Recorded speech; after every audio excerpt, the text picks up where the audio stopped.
बहुत ही आसान है, क्योंकि कहा गया है सरला संस्कृत भाषा मधुरा संस्कृत भाषा, प्रिय करी चह बुद्धि करी सरसा संस्कृत। हम शांति मन से गुरु के कहे अनुसार चलते हैं तो जरूर। नमस्कार, मैं हूं अभिषेक कुमार सिंह और आप देख रहे हैं 24 न्यूज। जैसे कि आप सभी जानते हैं कि मैट्रिक का रिजल्ट आया हुआ है, 10वीं का रिजल्ट आया हुआ है और मेरे साथ एक बच्ची बैठी हुई है जो जिला में टॉप 10 जो होता है 10 लोग पास करते हैं बेस्ट नंबर देकर। तो उसमें ये बच्ची का इसका नाम है और इनका जानकारी लेंगे कैसे पढ़ाई की थी और इनका मार्क्स बता दें 460 नंबर है। और ये भिट्ठी जो हाई स्कूल है वहीं से पढ़ाई करती थी और जानने का प्रयास करेंगे थे कि कोचिंग से पढ़ी थी या स्कूल से ही पढ़ के इनका मार्क्स इतना नंबर आया है। बहुत ही अच्छा मार्क्स कहा जाएगा एक बच्ची के लिए और जो लोग मेहनत करेंगे वो हासिल कर ही लेंगे। जो मेहनत नहीं करेंगे कभी हासिल नहीं कर पाएंगे। बाबू क्या नाम है आपका? कहाँ पढ़ाई किए थे? सफीरिया के पास और चंद्रशेखर के पास। अच्छा, कोचिंग करते थे? हाँ। कितने बजे करते थे? 2। अच्छा, घर पे कितना देर पढ़ाई करते थे? घर पे फिक्स नहीं है अपने। मतलब जितना काम करती थी कि नहीं करती? काम करने के बाद जो समय नहीं होता पढ़ाई करती थी नहीं, ऐसा बात नहीं है। पढ़ाई करने के बाद समय में घर का काम कर लेती थी। नाम क्या आपका? पिताजी का नाम? गुरु प्रसाद। कहाँ घर हुआ? बसाऊं। पिताजी क्या करते हैं? पिताजी गाड़ी चलाते हैं। अच्छा, माँ? माँ घर हाउसवाइफ। अच्छा, तो मतलब आप एक साधारण परिवार से आकर इतना मार्क्स उठा लिए। आखिर आपने तो कुछ किसी के मार्ग पे चला होगा ना? मतलब कोई सर और सलाह देते होंगे ना? भैया बोले थे कि टॉप 10 में है। टॉप 10 में तो नहीं आ पाई। टॉप 10 में तुम तो हो नहीं, जिला टॉप 10। अच्छा, बिहार स्टेट का जो टॉप 10 होता है बिहार में टॉप 10 उसमें नहीं आ पाई। लेकिन अगर तैयारी अगर ऐसी ही रहा तो ये उम्मीद है कि इंटर में आ जाओगे। हाँ। क्योंकि इसमें बेस्ट परफॉर्मेंस दिखा है। हाँ, कोशिश करेंगे कि अगली बार आ सके। मेरे साथ शक्ति सर उपस्थित हैं जो इस बच्ची को पढ़ाए हुए थे। सबसे पहले मेरे चैनल में सर आपका स्वागत है। जी नमस्कार, और आपके चैनल पे जो भी व्यूअर हैं उनको भी नमस्कार। और सबसे पहले तो मैं आपको मतलब तहे दिल से शुक्रिया अदा करना चाहूँगा, क्योंकि आप एक मतलब बच्चों के लिए उनके उज्जवल भविष्य के लिए चिंतन की विषय लेकर के आए हैं। क्योंकि आप वही जो है दिखा रहे हैं कि हाँ, एक छोटी सी बच्ची जब इतना अच्छा अंक ला सकती है तो जो और भी बच्चे हैं वो भी देख के इसको आगे बढ़ने का प्रयास करेंगे। अच्छा, कैसे तैयारी कराए थे कि ये बच्ची जो है 460 नंबर लाती है? हम लोग यहाँ ग्रामीण क्षेत्रों में आपकी ट्यूशन में पढ़ाते हैं, आप ग्रामीण क्षेत्रों में आपका कोचिंग है, तो कैसे क्या थे? हम तो सबको एक समान पढ़ाएंगे। रही बात की सारे बच्चे लगभग 30 के करीब बच्चे थे मेरे पास और सबने अच्छा किया है और जिसमें से सबसे अच्छा ही किया है।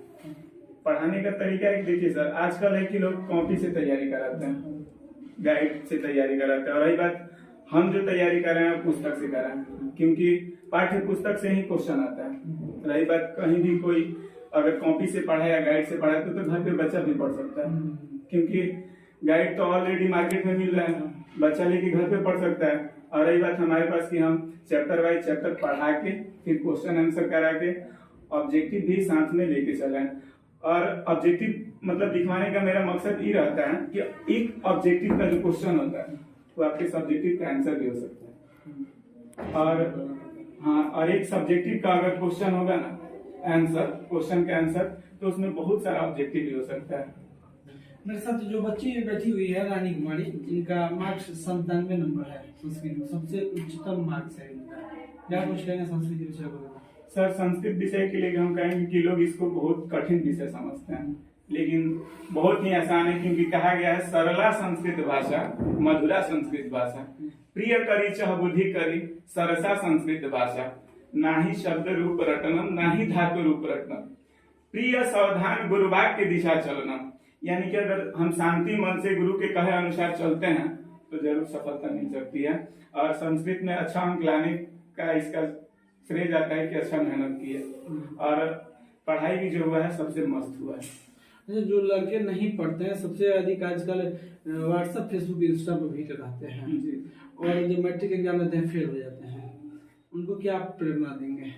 हम उनको प्रेरणा देंगे कि बाबू फोन को आप साइड में रखें और थोड़ा पढ़ने में मन लगे। और देखिए हम तो कहेंगे कि सर पढ़े वहीं पे जहाँ कुछ नहीं किया जाती है।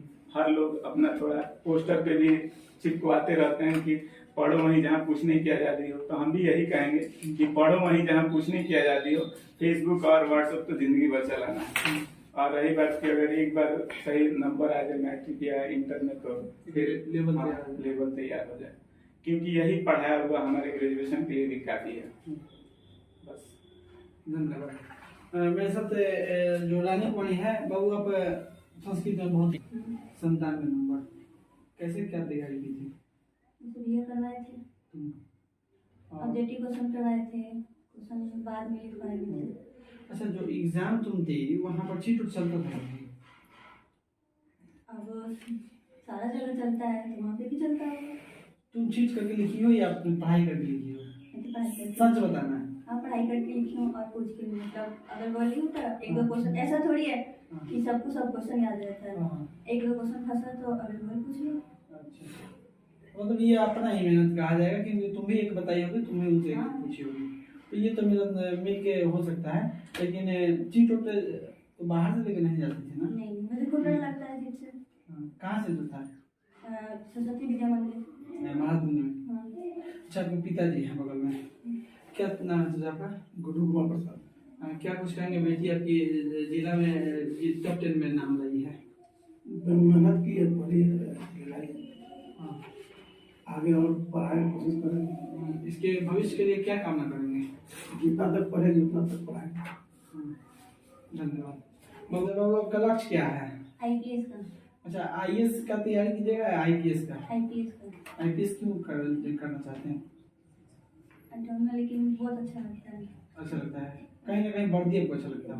वर्दी मतलब काम भी अच्छा लगता है। नहीं, IAS का भी तो काम अच्छा लगता है, जो सिविल जो बिना वर्दी के लोग होते हैं, जैसे BDM साहब होते हैं। सबकी अपनी अपनी अलग अलग रुचि है, मुझे वो पसंद है, लेकिन वर्दी वाला ही पसंद है। तो देखिए, ये जो बच्चे हैं इनका भी कहना सही है, ये बहुत अच्छी तैयारी की थी तब इतना मार्क्स लाई है, जो 460 नंबर लाई है। 500 का एग्जाम होता है जिसमें 460 नंबर लाई थी। और चलते चलते पूछ ले कि जो अंग्रेजी होता है, सभी मार्क्स को तो हम लोग काफी ध्यान देते हैं कि इसमें कम आएगा तो हम फेल हो जाएंगे। और वो आपका अंग्रेजी में कितना नंबर था? 71 नंबर था। अंग्रेजी में बढ़िया मार्क्स आया है। पढ़ते थे इंग्लिश? इंग्लिश उतना नहीं पढ़ते थे। क्या एग्जाम में जाकर सिर्फ लिख दिए हैं? असर बोलिएगा, उससे पहले अंग्रेजी पढ़ा दिए हैं। एक सुमित सर थे, वो थोड़ा पढ़ाए थे और ऐसे लिखवाए थे कि ये सब देख लेना, जा सकता है एग्जाम पैटर्न पे, तो वही सब तो लिखे थे। मतलब उन्होंने कहना तो जाकर एग्जाम दिया, एग्जाम बढ़िया नंबर भी आ गया। तो ये है रानी कुमारी जो बसाव की है और काफी बढ़िया मार्क्स लाई हुई है। तो मेरे तरफ से भी ऐसी बच्ची जो पढ़ाई में काफी रुचि दे रही है, मेरे तरफ से भी हार्दिक शुभकामनाएं हैं। ऐसे बच्ची पढ़ के बेस्ट करे, अपने गांव, जवार, प्रखंड, जिला, राज्य का नाम रोशन करे, देश का नाम रोशन करे। मेरे तरफ से भी ढेर सारी शुभकामनाएं हैं, बधाई है। जय हिंद।